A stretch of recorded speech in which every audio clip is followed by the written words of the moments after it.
Dear, welcome back to the channel. Are you looking to organize your work more efficiently in QuickBooks? Adding jobs to customers can help you keep track of projects, time, and assignments with ease. In this video, we'll walk you through the simple steps to create both top-level and sub-level jobs in QuickBooks Online and QuickBooks Time. So, how you can add a job to a customer in QuickBooks? To create a top level job in QuickBooks Online, follow these steps.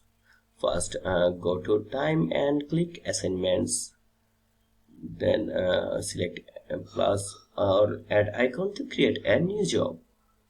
Enter a name for the job, then click save and your job is now added.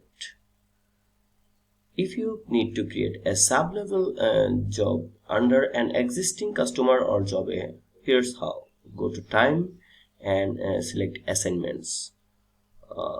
Click add sub-jobs plus next to the job or customer. Enter the name of the sub-job. Click save to edit.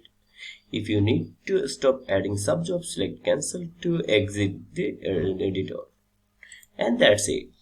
With just a few clicks, you can organize your jobs and assignments in QuickBooks, making project tracking more efficient. If you found this video helpful, don't forget to like and subscribe for more QuickBooks tips.